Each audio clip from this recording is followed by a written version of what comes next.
boom or bust players in your draft. Which ones are actually worth the risk and which are just a ticking time bomb ready to explode. Today, we're going to go over 6 total players, 2 forwards, 2 defensemen, 2 goalies that are going to be high risk, high reward options for you guys, where sometimes, depending on your outlook, the risk outweighs the reward and vice versa. Guys, this is one of my favorite videos of the year. Here are 6 high risk, high reward players.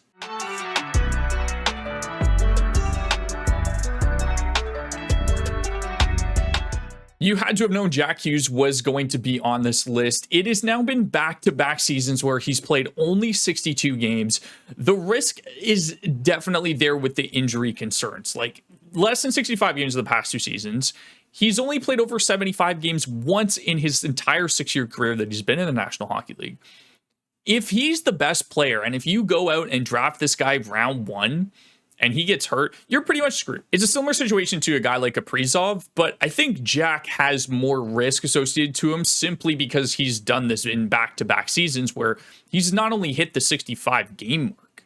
Like, it's just, you have to label him accordingly. And Hughes is one of our favorite players, but the injury concern at this point is almost a certainty. And not only just like, it would be okay if he was missing around, like, say, 5 games each year in and around that 75 game mark, but it's almost like a guarantee at this point that he's going to miss around 15 to 20 games. And if those 15 to 20 games are in the second half of the season, it's just a situation that you don't want to find yourself in, especially come fantasy hockey playoffs. There is a lot of risk associated with Jack Hughes, but I think there is just as much upside or just as much reward when it comes to Hughes as well.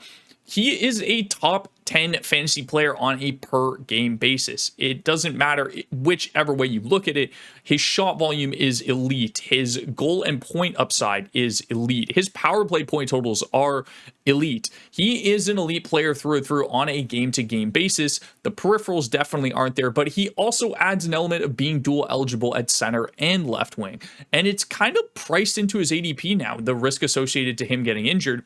And I don't think that we've seen the best version of Jack Hughes yet. I don't know if that comes with him staying healthy or just the fact that he could hit another level altogether and be in that 110-point range. It would not surprise me. But given the upside that he brings to the table, is that really worth losing out on him for 15 to 20 games a season? I don't know. And I'm not saying that you're going to be able to predict injuries, but it just seems like it's a consistent thing with Hughes moving forward. Like I said, only one time over the 6 years that he's been in the National Hockey League, he's played over 75 games. It's very concerning for me. I would love to see a full 82-game year out of him, what that would look like from a point production standpoint. At this point, it just seems unlikely. And depending on how you value him, it might be too much risk versus the reward. Now, Connor Bedard poses another element of risk that Jack Hughes doesn't. It's not injury related. It's just simply the fact that he's stuck on a complete island by himself. I don't think I'll ever get over that one clip of Bedard weaving his way through the neutral zone, deking out 2 players, sliding the puck over to Tyler Bertuzzi, who's just entered the zone, and then watching him ring it around the boards to the other team's defenseman, and they break the puck out. I'm still not over that clip. I digress.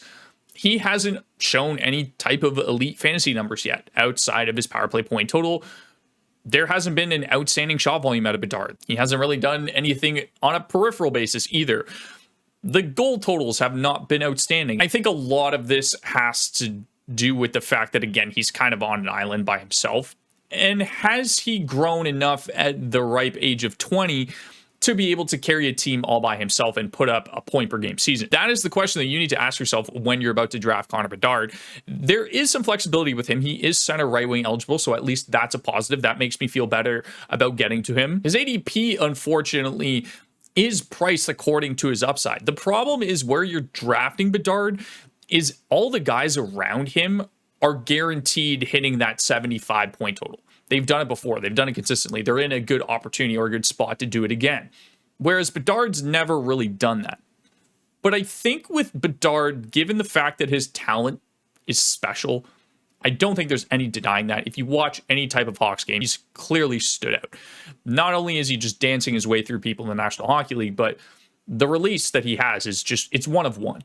So the talent is still there, which means the upside is still going to be there. And he is just now going into his third season in the National Hockey League. He's going to be 20 years old. Typically, we see a lot of the time, especially with high-end guys, but a similar guy that we just talked about, Jack Hughes, in his third season really popped off. And, you know, you typically see this out of the 18-year-olds that start in the National Hockey League, where it takes them a couple of years to kind of grow and develop. We saw it with Draisaitl, we saw it with Nathan MacKinnon. It's tough to enter the league as an 18-year-old and continue to produce at the rate that Bedard has done early on. If you look at where he was at 18, his rates were only lower than McDavid and Crosby at the age of 18 when it comes to point per game. So it's not like he's completely lost it, or just because he's had a down year in Chicago that we're not expecting any type of growth out of him. But at the same time, like, I think the floor of 67 points is kind of where he's at. And they've got a new coach coming in. So hopefully that could change some of the environment. And it seems like he's done a lot of work in the offseason. So I do still think that there's upside there with Bedard. It's hard to take him around his ADP, and there is still a lot of risk associated in the fact that it's pretty much a one-man show in Chicago. Moving on to our defenseman, we have Zach Werenski of the Columbus Blue Jackets. We've talked about him at length in mock drafts, in other videos associated to him. He's coming off of his best offensive season ever. Absolute monster year, 82 points, 20 plus goals, insane shot volume. He was outstanding last season. He was probably your league winner in your leagues last year. But his shots per 60 jumped from 7.1 to 8.3. That is a big amount. I don't know if that's due to increased time on ice, increased opportunity for Werenski, him actually staying healthy for a full season. He also scored 23 goals, which he's only been in that 20 mark once, which was super early on in his career. And outside of that, he's hovered around like that 15 to kind of 10 range. But again, that's with him having some injury concern. And speaking of injury concern, that's where my biggest risk factor comes in with Werenski. It's the first time in 6 years that he's played over 70 games. Like, literally since the year 2018, 2019, he's played under 70 games in almost every single National Hockey League season up until this point. And now, on top of all that, is his ADP is priced accordingly to what he brings on a per game value. Now that he had a monster season, he's going in the top 25, as he should. You're not going to be able to get this guy at a discount this year. And so you really are paying for a lot in terms of hoping that he is going to put up another monster year. And if he doesn't, then you've really kind of handcuffed yourself because of how early you need to take this guy. However, the peripherals and the scoring upside do make him a top 5 defenseman, depending on your league settings, so on and so forth. To get a guy that's going to get you even upwards of like 70 points, we have him projected for 74. But that's a great pick for a defenseman, especially given the shot volume that he has. 270 shots, 140 blocks on top of that. And in that sense, he's a fantasy stud. Even at his ADP, getting a 75-point defenseman with close to 300 shots and 140 blocks is absurd. And he likely is going to go according to his ADP this year. There is obviously a lot of risk coming off of that year, depending on the way that you look at it, depending on his injury history. But in general, the team around him is getting better, which means Werenski should be able to repeat last season if he is able to stay healthy. Roman Josi, he was in a video that I said I am not drafting, but we've recently heard some interviews from him being like, I'm healthy, I'm good to go, I'm going to be able to play this year. And, you know, that gives me a little bit of hope. And I think where I'm now on the board of potentially even looking at Josi in drafts is just the reward. If he plays 75 games, he's probably a top 5 defenseman. Again, very similar metrics to what you see out of Zach Werenski. He's got an elite shot volume. He's got really good goal upside. He's got good power play numbers. He's got good block numbers on top of that. And you're getting him at a discount this year. You're not paying for Josi being a top 5 defenseman. You're paying for him around that like 50 ADP range, which is great value, especially if you're looking for a D1 or D2 later in your draft and you just hammer forwards early on. The problem is, it's great that he feels healthy, but you have no idea how this is going to go. And for him to be able to go in and be like, look, I'm going to be able to play at a game pace and know within the first like 5 games if I'm going to be able to hack it for the entire season, could be the case. And the Preds weren't exactly good last year. And they're all kind of aging out. I don't think any of them are really in their prime anymore. They have a couple young players, but nobody really stands out. Like, you've got Philip Forsberg, and that's probably it in that range.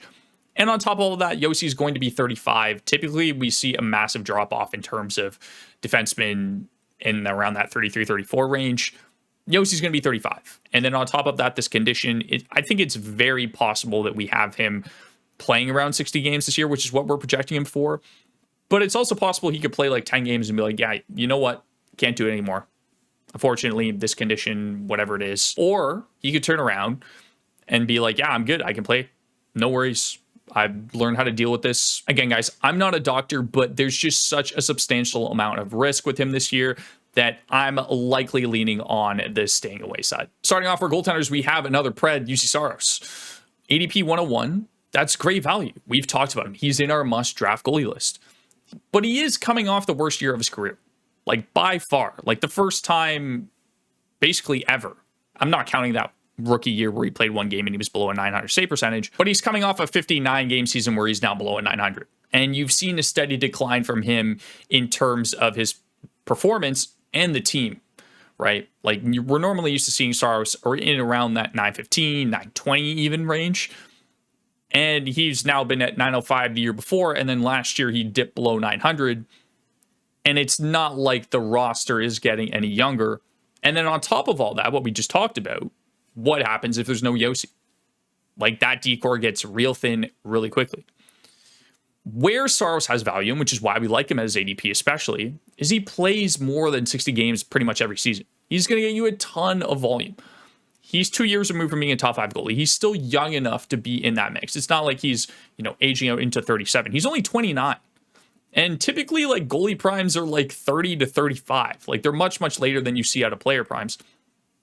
And the Preds should honestly be better than last year. Like, I don't expect them to be as bad as they were last year. I'm not saying they're necessarily going to be good, but they should see a little bit of an improvement. Even though there hasn't really been too many changes, you're hoping that guys like Stamkos, guys like Marchessault, so on and so forth, just click a little better than what the first year of them playing together looked like. And that should benefit Saros. Because I think when it came to the Preds last year, their main issue was the fact that they couldn't score. And Saros was kind of just under siege the entire time. So, again, risk reward factor here. We really like him as ADP. I'm good with taking him this year. I think there's more reward than risk. But again, if you draft him and the Preds just absolutely implode and there's no Josi this year, I don't like my chances at that point. And then rounding out our list, we have Dustin Wolf of the Calgary Flames. I got a little creative with this one, but I think there is some risk associated with Wolf simply because the Flames might just start offloading guys. We know Rasmus Andersson is traded. He's going to get moved. It's a foregone conclusion at this point. It's not if, but when. We see multiple reports of it. His teammates have alluded to it. We got Backlund literally quoting, being like, yeah, he's gone. It's going to happen. He's going to get moved out. I don't know when exactly that happens, but the decor looks insanely thin without it. Go look on Daily Faceoff. You've basically got Mackenzie Weegar there, and then like Kevin Ball is your other top pair defenseman. So I'm a little worried, to say the least, when it comes to Calgary for next year. And I think he's just going to be highly dependent on the team in front of him. On top of all this, we've only seen 1 year of sample out of him, right? And he's being priced according to the stats that he had last year at ADP 61. He was objectively a league winner last year if you got him late in your draft. But the thing with Wolf is he's always been an elite goalie. He's always played an elite level. He's always played a ton of games on a year-to-year basis, even going back to his AHL numbers. The 910 save percentage honestly could just be this guy's floor. And I don't think like Calgary's going to be a bottom 5 team. They might hover around like a bottom 10. But if that's the case, the ceiling is technically like a top 5 goalie for Wolf. There's a ton of upside with this guy moving forward. And who knows, maybe Calgary doesn't offload pieces right away and you get some great value out of Wolf early on the season because he's going to play a ton, because he's going to have good numbers with a solid team in front of him. The upside really is there, and Wolf just is a standalone stud, and it doesn't matter the team in front of him. That's going to do it for this video, guys. Thank you so much for watching. Let me know in the comments down below where your risk and reward level is with each of these players. Is there anybody that you felt on the list is too risky and that you're not drafting? Always love hearing your guys' opinions. Guys, if you enjoy the content, please hit that subscribe button. Hit that like button as well. It really helps us kind of push our content to everybody, as well as join our Discord if you haven't already. There is a massive fantasy hockey community there. Just click the link in our description down below. Thank you so much for watching. I'll see you in the next one.